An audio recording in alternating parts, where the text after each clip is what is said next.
ओम सदाशिवसमारंभां शंकराचार्यमध्यमाम् अस्मदाचार्यपर्यन्तां वंदे गुरुपरंपरा वंदे गुरुपरंपरा वंदे गुरुपरंपरा।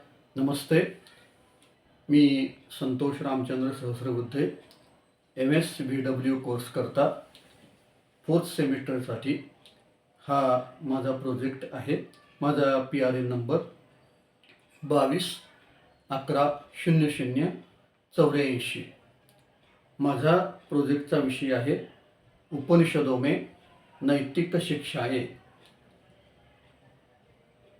उपनिषदों में नैतिक शिक्षाएं, ये प्रोजेक्ट मैंने लिखा है और ये अभी मैं इसका प्रेजेंटेशन कर रहा हूँ।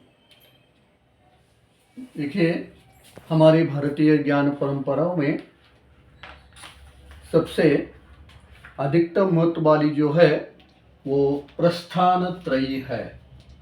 ये प्रस्थान त्रयी है।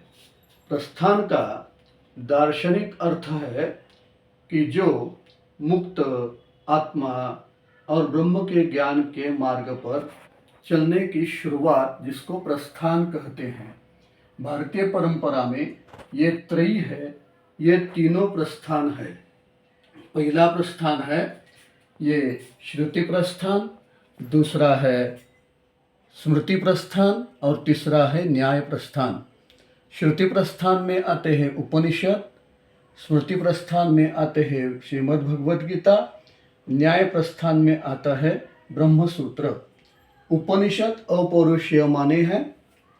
ये श्री कृष्ण और अर्जुन का संवाद है और ये बादरायण व्यास जी की अष्टारी उत्तर मीमांसा शास्त्र की रचनाएं हैं। इसे प्रस्थान त्रयी कहते हैं।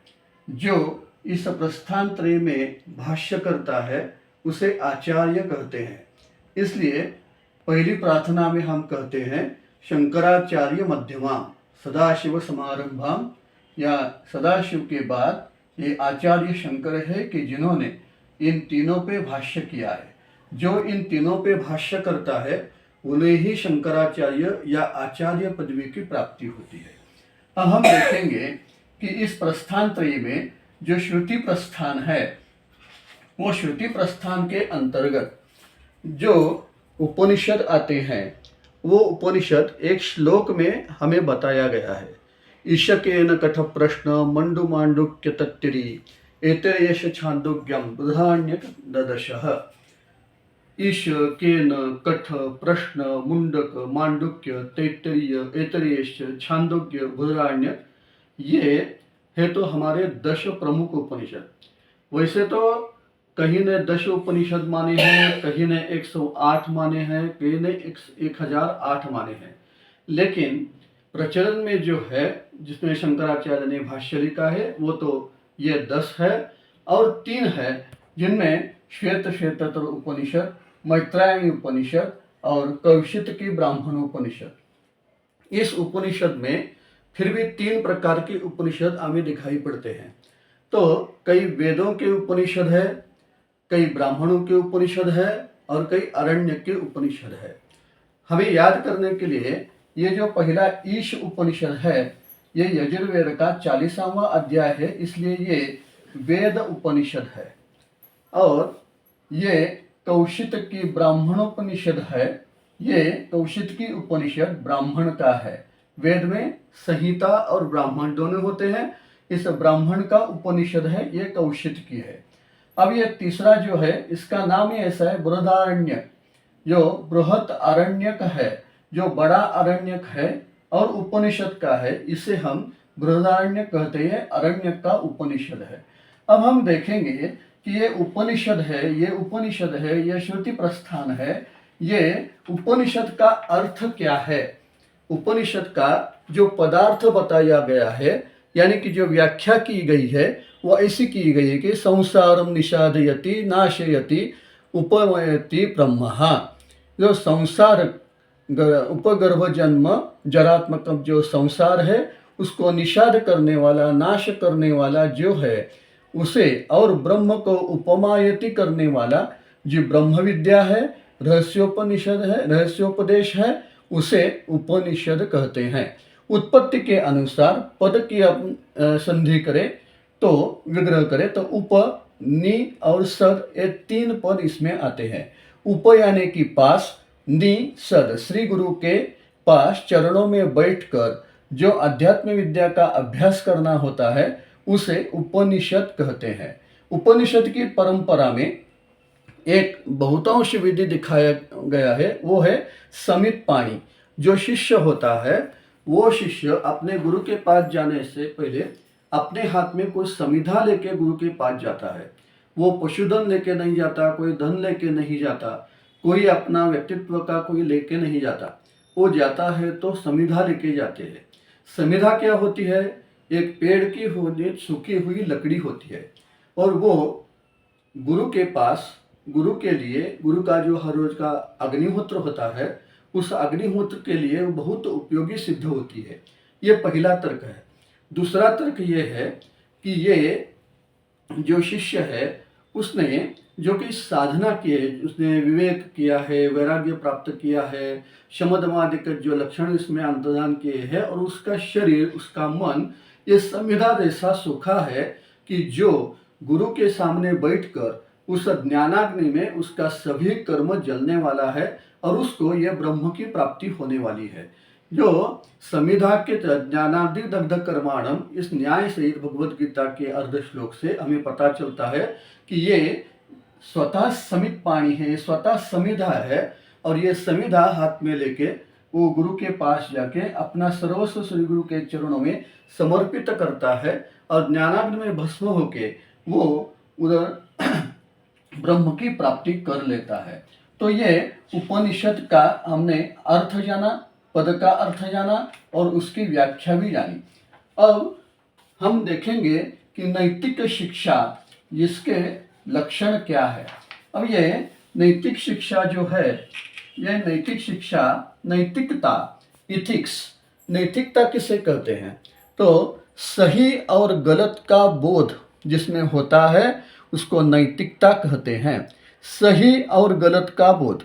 देखिए, हमारा जीवन ये मानवीय जीवन है और ये मानवीय जीवन अपने लिए जैसा है वैसा समाज के लिए है, राष्ट्र के लिए है और विश्व के लिए भी ये अपना जीवन है। और ये जीवन हमें अपने आत्मस्वरूप के लिए जाने के लिए ही मानवीय जीवन मिला है। तो इसमें कौन सा कार्य सही है, कौन सा गलत है, कौन सा आहार सही है, कौन सा आहार गलत है, कौन सा आचार, कौन सा विचार, कौन सा आहार और कौन सा अपना ये व्यक्तित्व सही है और कौन सा गलत है, इसका बोध जिस शास्त्र में किया जाता है उसे नैतिकता कहते हैं। अब यह नैतिकता उपनिषद में श्रेयस और प्रेयस के रूप में आई है। अब ये श्रेयस और प्रेयस उपनिषद की भाषा में, उपनिषद की संस्था में अपना ऐसा है कि जो आत्मस्वरूप का ज्ञान है वो श्रेयस है और जो जिसको इस उपनिषद में विद्या अविद्या ऐसा भी कहा गया है, जो ये श्रेयस है वो विद्या है और प्रेयस है वो अविद्या है। अपना विद्या प्राप्त करना श्रेयस है, जैसे सही करना ये श्रेयस है और प्रेयस जो अपने व्यक्तित्व के अहंकार, व्यक्तित्व के गर्व, इसको ये प्रेयस कहा गया है। जब अपने आत्मा मानव अपना आत्मस्वार्थ, अपना अहंकार अपने पास लेकर रखता है उसको प्रेयस कहते हैं। ये प्रेयस नहीं होता, श्रेयस ही होता है। जो श्रेयस है उसे सही है और सही है उसके पास ही ये नैतिकता होती है, अच्छी नैतिकता उसमें होती है। अब देखिए, ये जो नैतिकता है, ये नैतिकता के भी इधर कुछ हम वर्गीकरण कर सकते हैं। पहला है ये व्यक्तिगत नैतिकता, पर्सनल इथिक्स।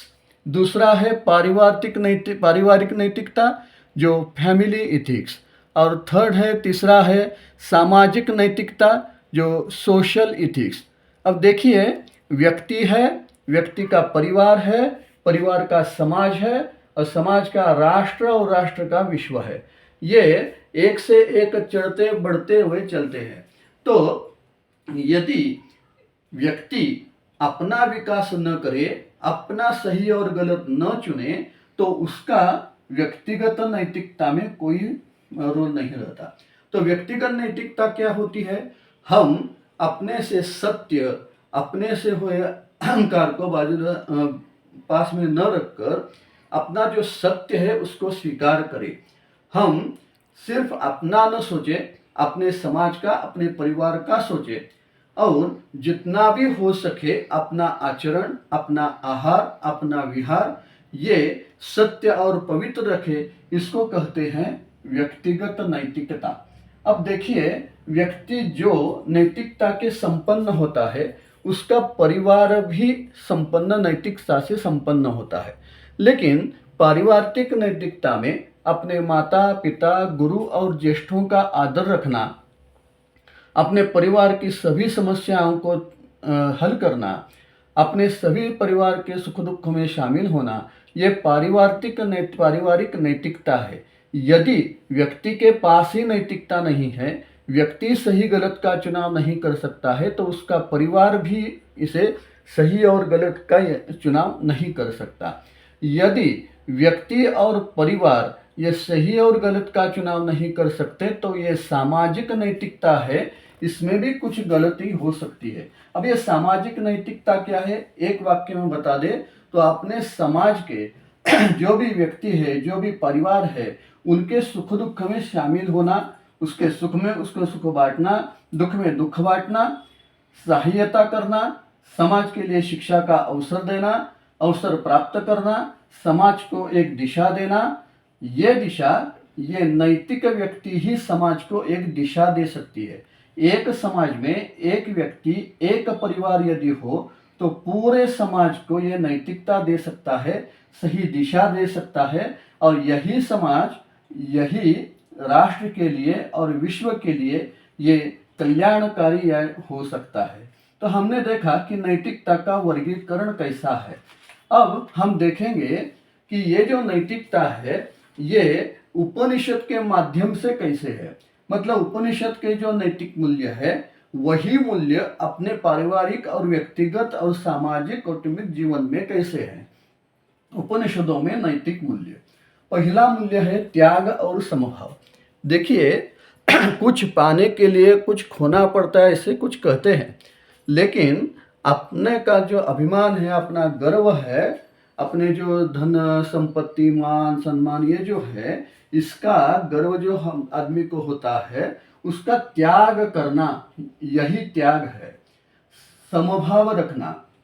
देखिए, कुछ ईशावास्य उपनिषद अभी मैं थोड़ा बता देता हूँ। ईशावास्य इदम सर्वम, इसी मंत्र में बताया गया है कि ईशावास्य इदम सर्वम, सर्वत्र ईश्वर ही है, तो यह समभाव आता है। और ये ईश्वर सत्य है और जो सत्य का पालन करता है वही सदाचारी होता है। जो असत्य का मार्ग चुनता है वो दुराचारी होता है। देखिए, दुराचारी और सदाचारी में एक फर्क आपको मैं बता सकता हूँ, वही धर्म और समर्पण के बारे में भी आ सकता है। लेकिन देखिए, जो दुशासन होता है वो द्रौपदी का चीरहरण करने का प्रयत्न करता है और श्री कृष्ण जो है वो अनेक साड़ियाँ, अनेक वस्त्रें उनको द्रौपदी को उधर देता है। तो देखिए, जो सत्य होता है वही सदाचारी होता है और जो असत्य का साथ लेता है वही दुराचारी होता है। और सत्य का साथ देने के लिए पहला जो चाहिए, जो आत्मसंयम चाहिए, जिसका जिक्र बृहदारण्यक उपनिषद में, कौशिकी उपनिषद में ये आत्मसंयम आया है। अब क्रोध पे नियंत्रण करना यह भी जरूरी है, क्योंकि काम एष क्रोध एष रजोगुण समुद्भव, ऐसे गीता में कहा गया है। अब देखिए, त्याग और समभाव से सत्य और सदाचार, आत्मसंयम और क्रोध पर नियंत्रण, और इसके साथ धर्म और समर्पण की भावना होनी चाहिए। देखिए, धर्म धारयति इति धर्मः, जो अपना धारण करता है उसे धर्म कहते हैं। और धर्म का पहला स्रोत क्या है, वो समर्पण होता है। वो समाज के लिए समर्पण होता है, देश के लिए समर्पण होता है। इतना ही नहीं, व्यक्ति के खुद के लिए भी समर्पण उचित होता है, क्योंकि व्यक्ति को बदलने के लिए, जिसे कहते हैं ना वाल्याचा वाल्मीकि झाला, ऐसे जो कहते हैं ना, जो नीतिमान नहीं था उसको नीतिमान करने के लिए उसमें बदल होना चाहिए, और वो बदल धर्म की सहायता से करना और उसके समर्पण की सहायता से करना बहुत जरूरी होता है। अब देखिए, ये जो चार है, सत्य और सदा, त्याग और समभाव, सत्य और सदाचार, आत्मसंयम और क्रोध नियंत्रण, धर्म और समर्पण, ये सबका फल क्या है? ये आत्मज्ञान है, आत्म साक्षात्कार है।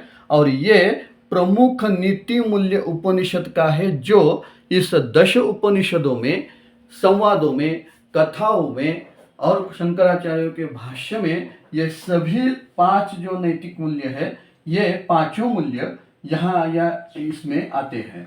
अब देखिए, ये उपनिषद जो है, ये उपनिषद में कई उपनिषद हम देखेंगे कि जिसमें कई संवाद आए हैं, कई कथाएं आई हैं, कई ऋचाएं आई हैं।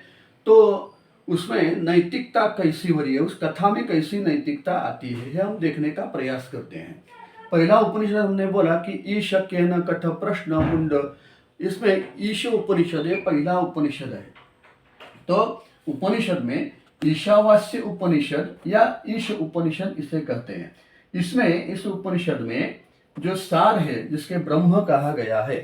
लेकिन देखिए, हमने पहले देखा कि त्याग और समभाव, सत्य और सदाचार, क्रोध नियंत्रण, ये समभाव आने के लिए, समर्पण के लिए अपना अहंकार का त्याग होना बहुत जरूरी है। और व्यक्ति को अहंकार आता है, वो धन से आता है और मान से आता है। ईशावास्य के पहले ही मंत्र में वो ऋषि बताते हैं कि यस्सत्विद्धनम, ये धन किसका है, ऐसा पूछते हैं। तो ईशावास्य इदम सर्वम, ईश्वर सब के लिए है, सब जगह है, सर्वत्र है। और ये धन किसका है फिर? तो उसका जवाब भी देते हैं, ये धन है, ये प्रजापति का धन है। तो ये प्रजापति का धन है और संभालने के लिए अपने पास आया है। ये यदि इसके मन में, ये व्यक्ति के मन में आए, तो व्यक्तिगत नैतिकता को ये बढ़ावा देगा और व्यक्तिगत नैतिकता से सामाजिक तक और राष्ट्र तक के बढ़ावा दे सकता है। और इसमें हमें सदाचार, धर्म, समर्पण इत्यादि भाव इस ईशावास्य उपनिषद के, इस ब्रह्म के ज्ञान से हमें प्राप्त हो सकते हैं। अब दूसरा उपनिषद है, वो है केन उपनिषद। ये केन उपनिषद में एक बहुत अचरज वाली कथा आती है। देखिए, पुराणों में या वेदों में या उपनिषदों में दैवासुर संग्राम की कथाएं आती है। तो क्या हुआ, दैवासुर संग्राम हुआ, दैवासुर युद्ध हुआ, दोनों का युद्ध हुआ भाई भाई का। और उसमें देवों ने बहुत सालों के बाद विजय प्राप्त कर ली। और ये विजय का जो अहंकार था, वो गर्व था, वो नाचने लगे, गाने लगे, अमृत पीने लगे और मौज मजे करने लगे। और ऐसा मानने लगे कि हम ही शूर है, हम ही वीर है, हम ही युद्ध जीत सकते हैं। तो इतना अहंकार, ये इंद्र को, अग्नि को, वायु को, इन देवताओं को भी इतना अहंकार हुआ। अब परमात्मा तो दयालु है, तो परमात्मा ने सोचा कि इनका अहंकार ये तोड़ना चाहिए, क्योंकि धर्म और समर्पण के लिए अहंकार अच्छा नहीं है, आत्मसंयम के लिए अहंकार अच्छा नहीं है। यदि अहंकार है तो उसमें काम आएगा, और काम आएगा उधर क्रोध भी आएगा। तो आत्मसंयम और क्रोध पर नियंत्रण करने के लिए उनका होना चाहिए। इसलिए भगवान परमात्मा यक्ष के रूप में प्रकट हुए। अब ये यक्ष के रूप में प्रकट हुए भगवान, ये तीनों ने देखा, इंद्र ने देखा, अग्नि ने देखा और वायु ने भी देखा। और ये कौन है, इतना बड़ा ये कौन है, ये यक्ष कौन है, ऐसा वो सोचने लगे। तो अग्नि ने बोला कि मैं जाके देखता हूँ वो कौन है, शायद वो कोई राक्षस होगा, असुर होगा, उसको हम देख के आते हैं। तो अग्नि उसके पास गया और पूरे घमंड से बोला कि मैं अग्नि हूँ और मैं सब कुछ जला सकता हूँ। कितना भी हो, कितना भी, इस दुनिया में ऐसी कोई भी चीज नहीं है कि जो मैं जला न सकता हूँ। ऐसी कोई भी चीज नहीं है, जो भी चीज है उसे मैं जला सकता हूँ, मेरा नाम अग्नि है। तो वो परमात्मा रूपया वो यक्ष ने एक तिनका उसके सामने रखा और कहा कि ये तुम अग्नि हो, सबको जला सकते हो ना, तो इस तिनके को जलाओ। तो अग्नि ने बहुत सायास किया, प्रयास किया, अपने पूरा जो बल था, पूरा जो कोई सामर्थ्य था, वो पूरा सामर्थ्य तिनके पे लगाया। देखिए, जिस अग्नि ने असुर संग्राम में इतना पराक्रम किया था, उसके लिए तिनका क्या था, लेकिन वो तिनके में इतना बल लगाया उसने, लेकिन तिनके का बाल भी बांका नहीं हुआ। इसका मतलब ये है कि तिनका जला भी नहीं, उसके पास भी अग्नि जा न सकी। तो अग्नि को बहुत अचरज लगा कि ये कैसा तिनका है और ये आप यक्ष का इंसा है। तो कितना प्रयास करने पर भी मुझे यश नहीं आता, तो वो वापस लौटे और इंद्र को बताया कि ये यक्ष सामान्य नहीं है, उसका जो तिनका है वो भी मैं जला नहीं सका। तो इंद्र खुद हंसा और बोला, अरे अग्नि, तुमको बुझाने वाला मेरा वायु है, चलो हम वायु को भेज देते हैं। तो वो वायु को भेज देते हैं और वायु भी जाता है और उसको बोलता है, अरे इस संसार में, इस जगत में ऐसी कोई भी वस्तु नहीं है जो मैं उड़ा न सकूं, किसी को भी मैं उड़ा सकता हूँ। अरे मेरे दो पुत्र ऐसे, एक भीम है और एक हनुमान है, इतने बड़े बड़े मेरे पुत्र हैं, तो मैं कितना बड़ा हो सकता हूँ। तो इस तिनके के लिए क्या है ना। तो यक्ष ने बोला, उड़ाओ इस तिनके को। फिर वायु ने अपना भी सब कुछ, सब बल लगा दिया उस पे, अपनी शक्ति उसमें लगा दी, लेकिन तिनका इधर का उधर हिला भी नहीं। पूरा बल दे के देखा तो भी वो हिला नहीं और पूरा उसका सामर्थ्य भी वो कम हो गया। तो ऐसे पराजित होके वायु भी वापस आया और इंद्र को बोला, अग्नि ने जो बताया वही सही है, ये यक्ष कोई सामान्य नहीं है, उसका तिनका मैं हिला भी नहीं सका, तो यक्ष का मैं क्या कर सकता हूँ। तो इंद्र ने बोला, अरे तुम दोनों तो ऐसे हो, मैं इंद्र हूँ, मेरे पास वज्र है, कैसा भी है मैं जाता हूँ। और वो यक्ष के पास आए और यक्ष के पास आते ही यक्ष उसे अंतर्धान हो गया। तो इंद्र को ऐसा घमंड हुआ कि देखिए, मुझे देखते ही वो चला गया, मुझे डर गया है वो। तो आकाश से यक्ष ने बताया, अरे मैं किसी का डरने वाला नहीं, तुम इंद्र हो, तुम देवराज हो, इसलिए तुम्हारा मान रखने के लिए, तुम्हारा सम्मान करने के लिए ही मैं इधर अंतर्धान हुआ हूँ।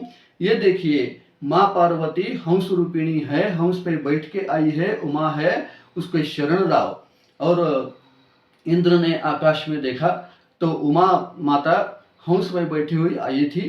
तो इंद्र ने उसको नमस्कार किया और उमा ने बताया कि अरे इंद्र, ये यक्ष नहीं है, ये परमात्मा थे कि जो तुझे समझ लेने के लिए आए थे कि अहंकार अच्छा नहीं है, अहंकार क्रोध को जन्म देता है और सदाचार से तुम्हें दूर करता है। तो इसलिए समझाने के लिए ये यक्ष नहीं, ये भगवान परमात्मा ही आए थे। तो इंद्र ने वो ब्रह्म ज्ञान, वो माता पार्वती से, उमा से, हंस पे बैठी हुई उमा से ये ब्रह्म ज्ञान या इसमें इस कथा में लिया है।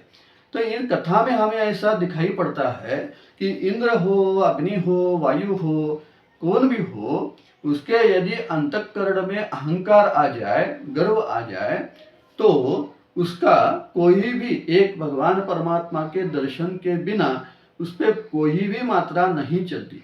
इसलिए हमें अपने धन का, मान का कौन सा गर्व नहीं करना चाहिए, हमें सदा सत्य का ध्यान रखना चाहिए, सत्य की उपासना करनी चाहिए। अब देखते हैं तीसरा उपनिषद जो कठोपनिषद है।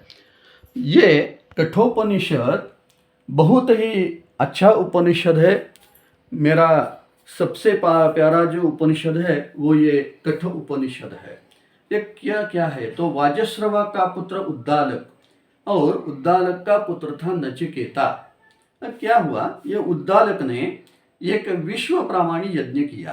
तो ये विश्वजित यज्ञ में उसने सभी संपत्ति का दान करने का संकल्प किया और अपने पास जितना धन था, जितना कुछ था, वो दे रहा था।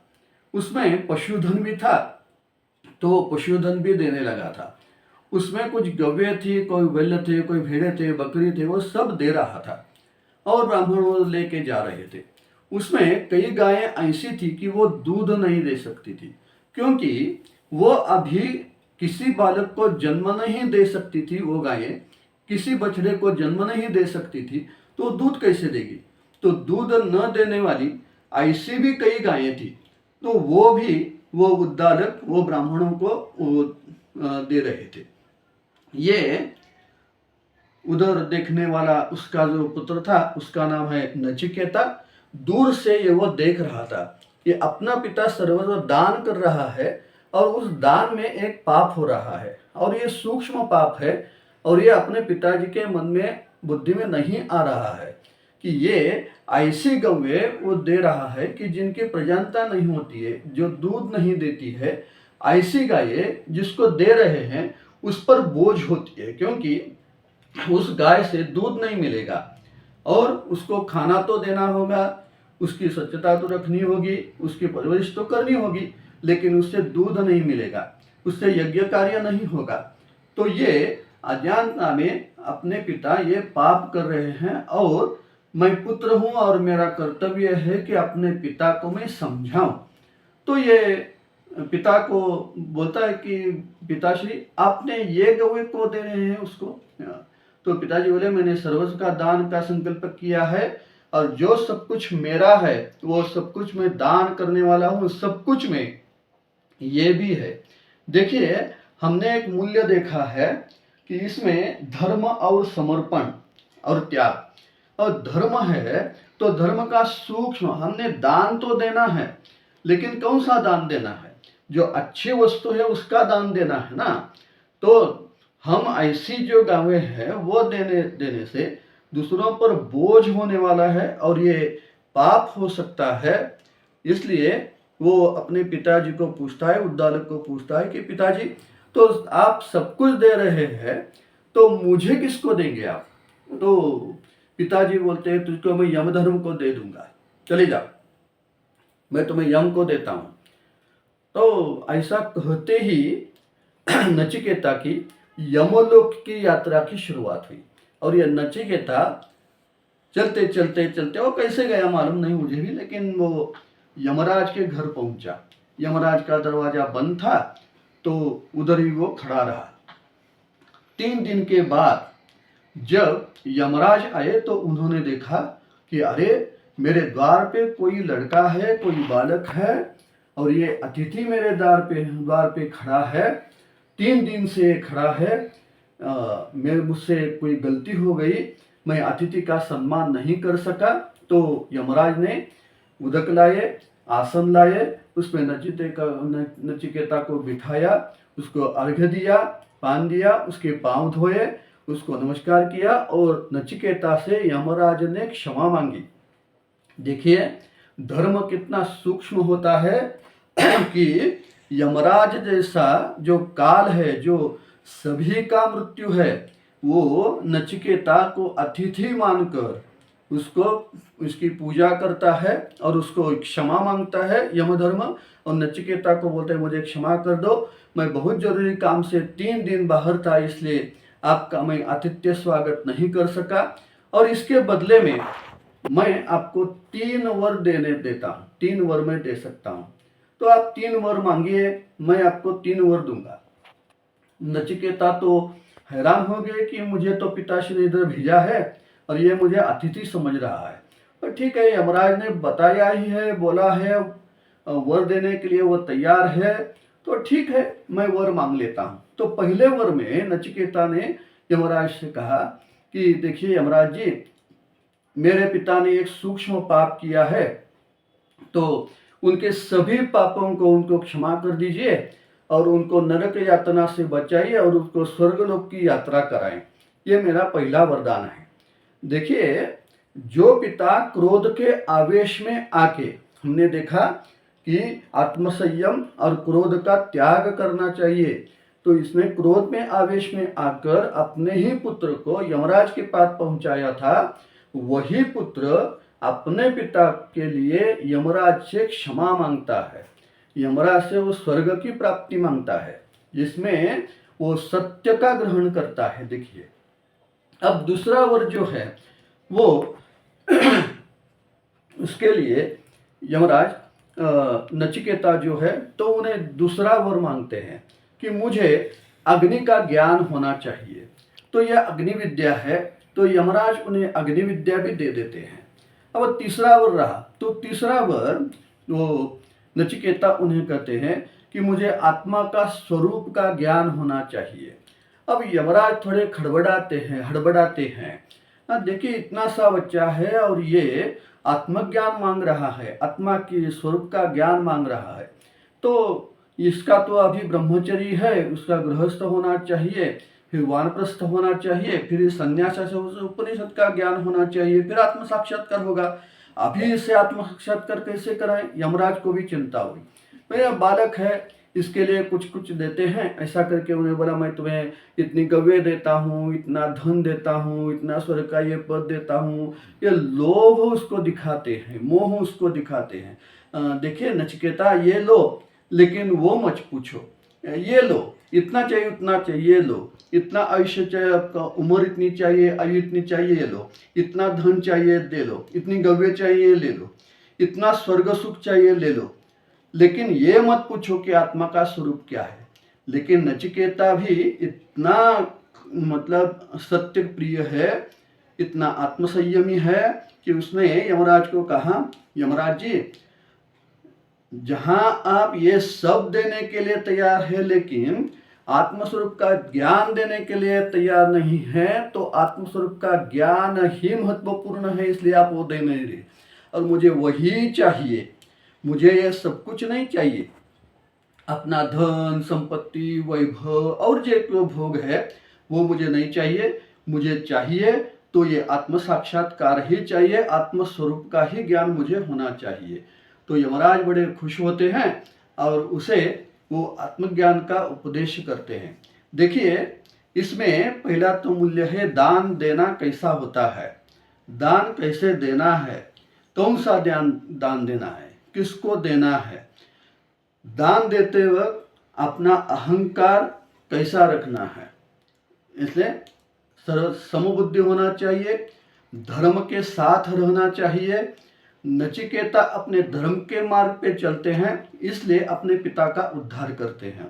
और सबसे एक अचरज वाली बात यह है कि नचिकेता सभी लोभ सभी मोह को त्याग कर वो आत्मसंयम जैसा जीवन जगना सिखाते हैं, और वो आत्म साक्षात्कार ही यम से कराते हैं।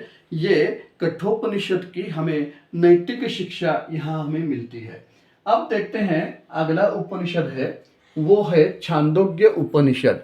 इसके छठे अध्याय में ये जो उद्दालक है, ये उद्दालक और अरुणी उसके पुत्र श्वेतकेतु का संवाद है।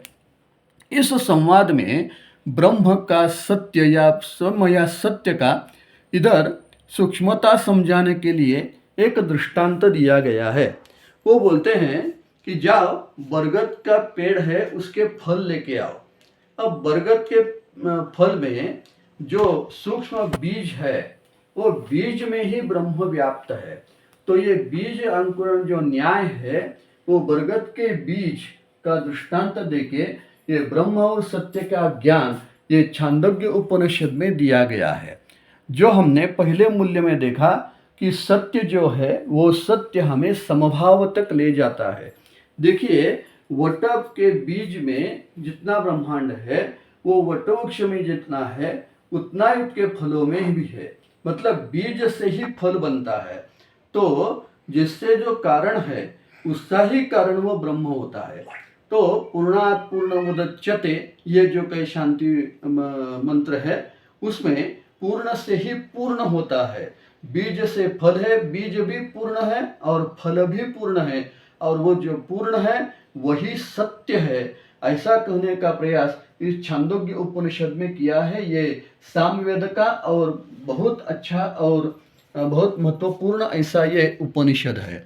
अब हम देखते हैं बृहदारण्यक उपनिषद की जो अरण्यक का एक भाग है, बृहद अरण्यक। ये बृहद अरण्यक ऐसा है।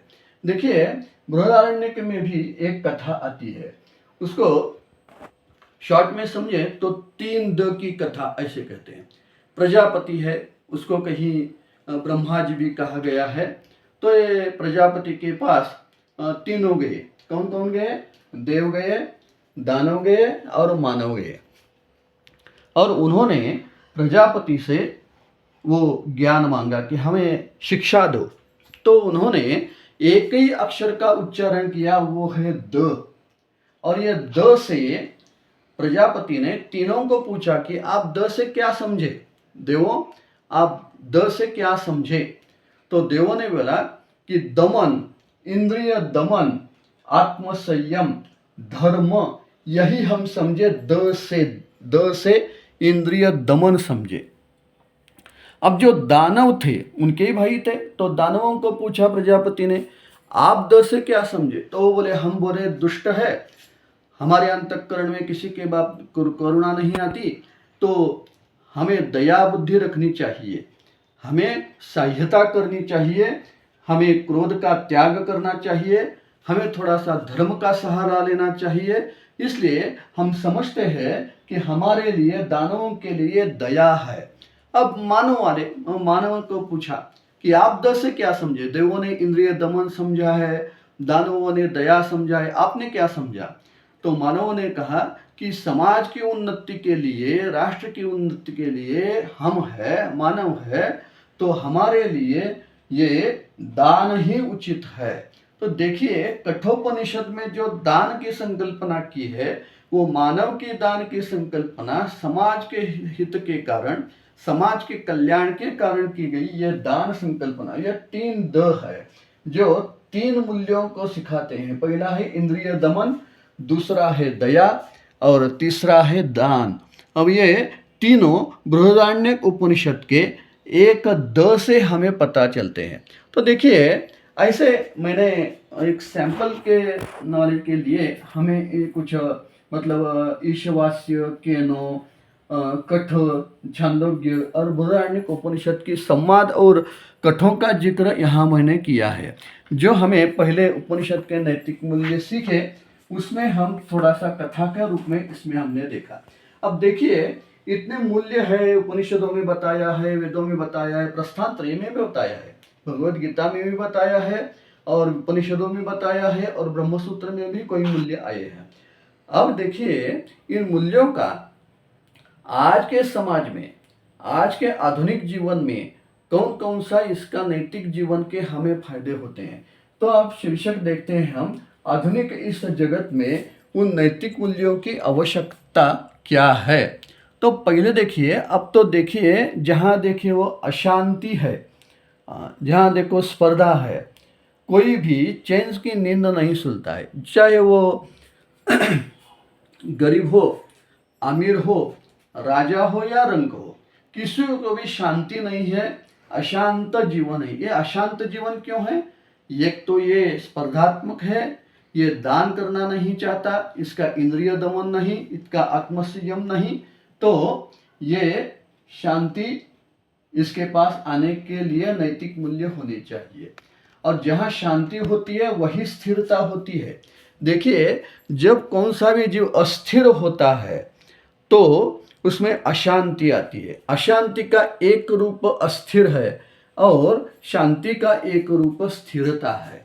देखिए मैत्रायणी उपनिषद में प्राणोपासना कही है, वो किस लिए कही है? वो स्थिर रहने के लिए कही है।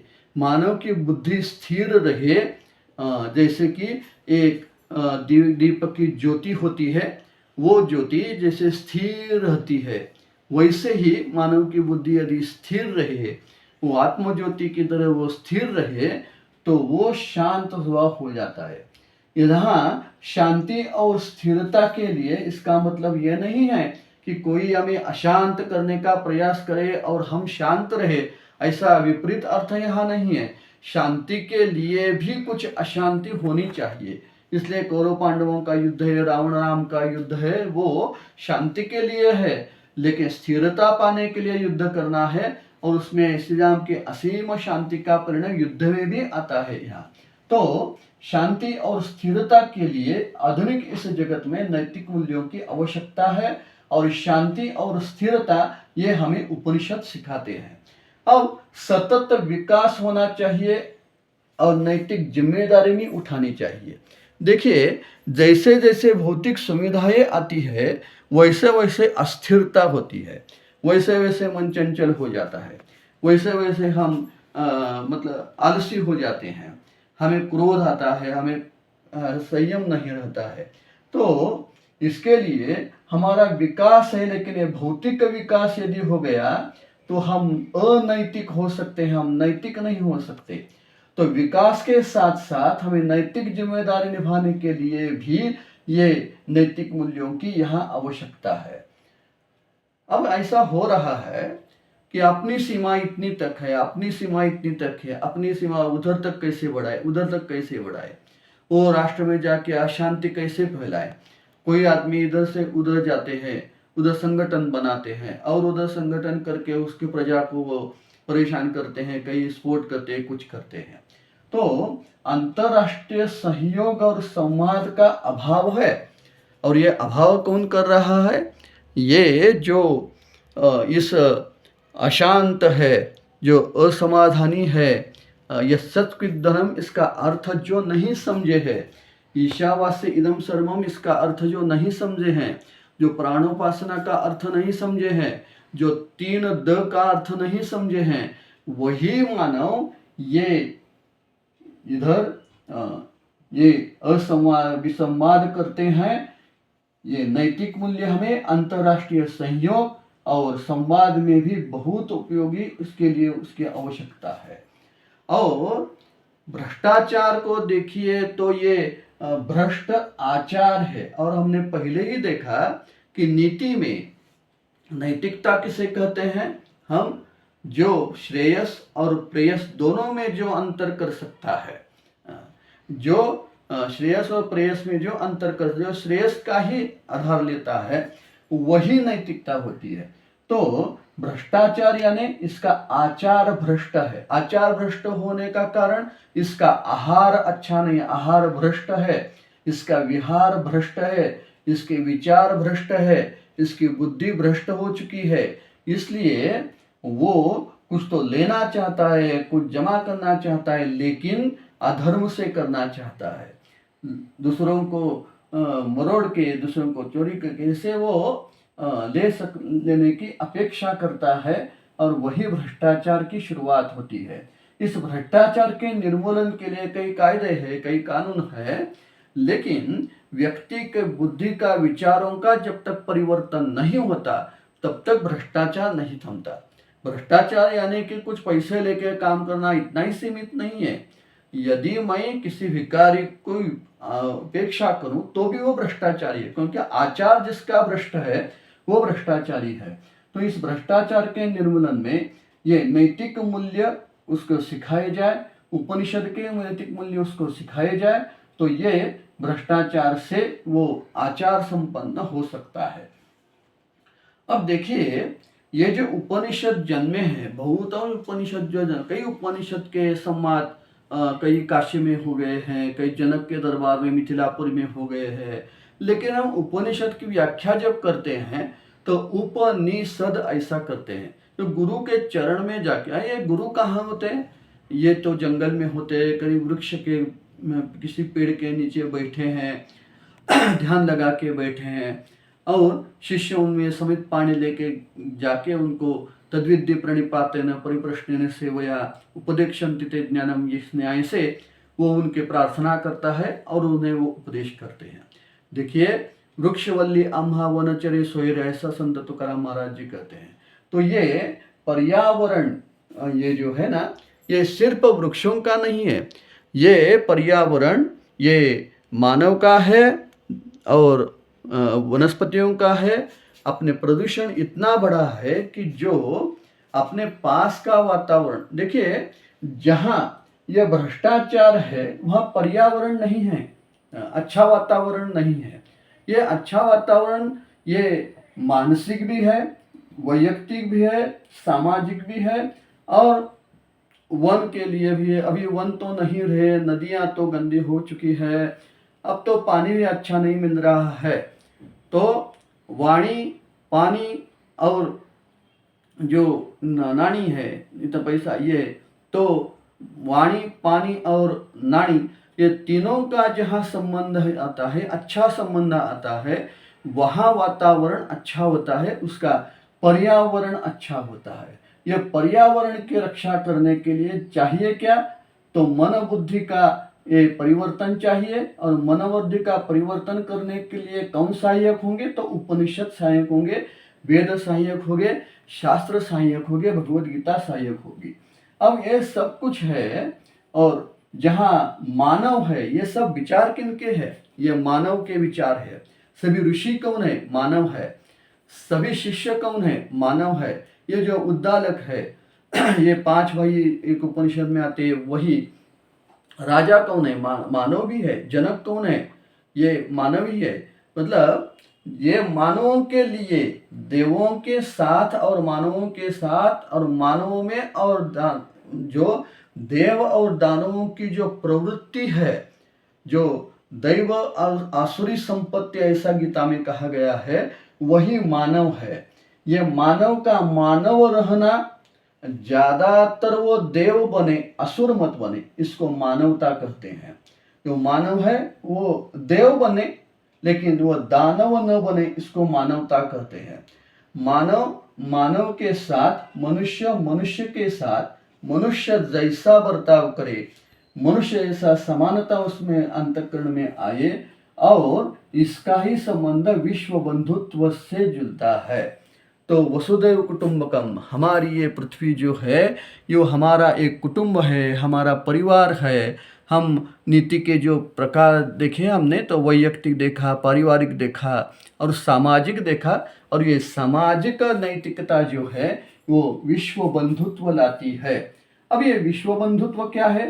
विश्व के सभी, मतलब मानव, प्राणी, वनस्पति, सभी एक भाई है, सब एक में के सहायक है, और ये एक दूसरे के सहायक होने के कारण ये बंधु है। बंधु यानी सखा है, और सखा सख्येति इति, सखा ऐसा कहा गया है जो सहकार्य करता है, जो सखा होता है। तो ये विश्व बंधुत्व, मानवता, ये दोनों मूल्यों के लिए ये नैतिक मूल्यों की आवश्यकता है, और ये नैतिक मूल्य हमें इस उपनिषदों के, वेदों के माध्यम से हमें यहाँ पता चलते हैं।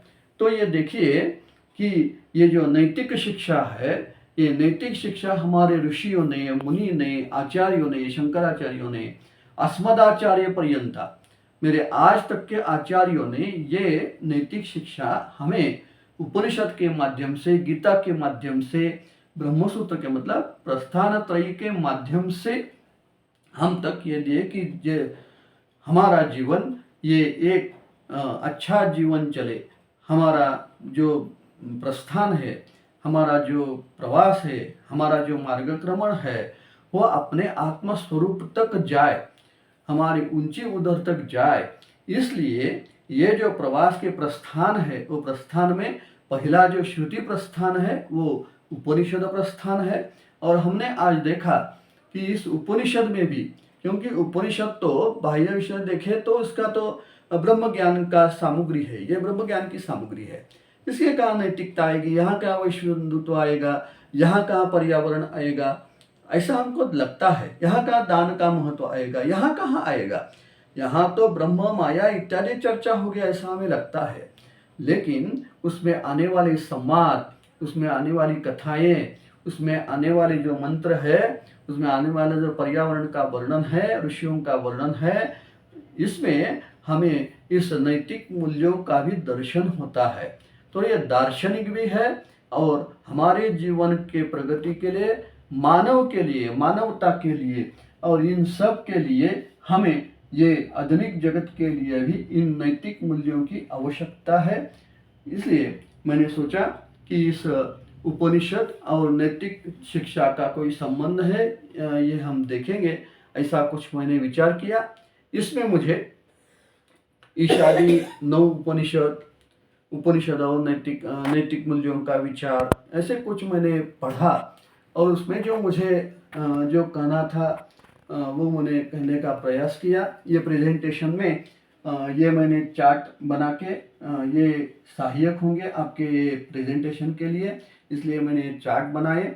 और मेरी पत्नी ने ये वीडियो शूटिंग किया है, उसको मैं यहाँ धन्यवाद देता हूँ। जय श्री राम, नमस्ते, धन्यवाद।